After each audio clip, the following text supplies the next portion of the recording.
ఇర్మియా గ్రంథము 1వ అధ్యాయము 1 నుంచి.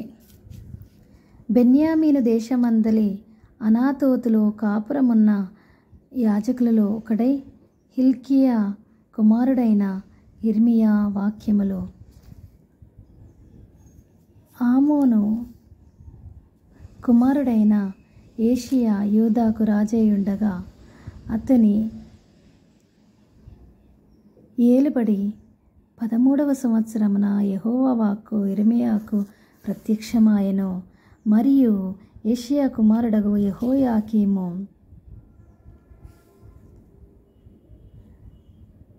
యూదాకు రాజయ్యుండగాను, ఏషియా కుమారుడగు సిద్కియా యూదాకు రాజయ్యుండగాను అతని ఏలుబడి 11వ సంవత్సరాంతము వరకును, అనగా ఆ సంవత్సరమున 5వ నెలలో యెరూషలేము చెరదీసుకొని పోబడి వరకును ఆ వాక్కు ప్రత్యక్షమగుచుండెను.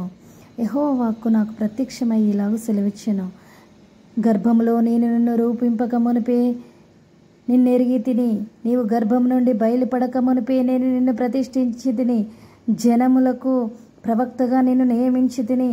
అందుకు అయ్యో ప్రభువగు యెహోవా, చిత్తగించుము, నేను బాలుడనే, మాట్లాడుటకు నాకు శక్తి చాలదని నేను అనగా, యెహోవా నాకు ఇలాగ సెలవిచ్చెను, నేను బాలుడా ననవద్దు, నేను నిన్ను పంపువారందరి యొద్దకు నీవు పోవలను, నీకు ఆజ్ఞాపించిన సంగతులన్నీ చెప్పవలను, వారికి భయపడకము, నిన్ను విడిపించుటకు నేను నీకు తోడైయున్నాను.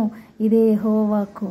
అప్పుడు యెహోవా చేయి చాపి నా నోరు ముట్టి ఇలాగు సెలవిచ్చెను, ఇదిగో నేను నీ నోట నా మాటలు ఉంచి ఉన్నాను.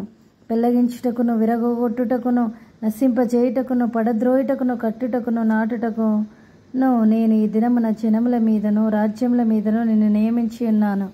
మరియు యెహోవా వాక్కు నాకు ప్రత్యక్షమై, ఇర్మియా, నీకేమి కనబడుచున్నదని సెలవిచ్చెను. అందుకు బాదం చెట్టు చువ్వ కనబడుచున్నదని నేననగా, యెహోవా, నీవు బావుగా కనిపెట్టితివి, నేను చెప్పిన వాక్యమును నెరవేర్చుటకు నేను ఆతురపడుచున్నానెను. రెండవ మారు యెహోవా వాక్కు నాకు ప్రత్యక్షమై, నీకేమి కనబడుచున్నదని సెలవీయగా, నేను మసలుచున్న బాణ నాకు కనబడుచున్నది, దాని ముఖము ఉత్తర దిక్కునకు తిరిగి ఉన్నదంటిని. అందుకు యెహోవా ఇలాగ సెలవిచ్చెను, ఉత్తర దిక్కు నుండి కీడు బయలుదేరి ఈ దేశ నివాసులందరి మీదికి వచ్చును. ఇదిగో నేను ఉత్తర దిక్కుననున్న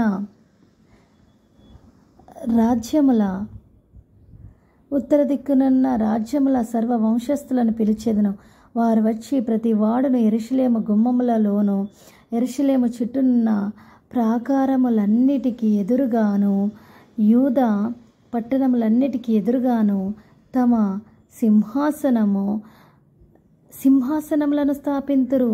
అప్పుడు యెరూషలేము వారు నన్ను విడిచి అన్యదేవతలకు ధూపము వేసి తమ చేతులు రూపించిన వాటికి నమస్కరించుటయను తమ చెడుతనమంతటిని బట్టి నేను వారిని గూర్చిన నా తీర్పులు ప్రకటింతును. కాబట్టి నీవు నడుము కట్టుకొని నిలువబడి నేను నీకు ఆజ్ఞాపించినదంతయు వారికి ప్రకటన చేయము. భయపడకము, లేదా నేను వారి ఎదుట నీకు భయము పుట్టింతును. యూదా రాజుల యొద్దకు గాని, ప్రధానుల యొద్దకు గాని, యాజకుల యొద్దకు గాని, దేశ నివాసుల యొద్దకు గాని, ఈ దేశమంతటిలో నీవెక్కడికి పోయినను ప్రాకారము గల పట్టణముగాను, ఇనుప స్తంభముగాను,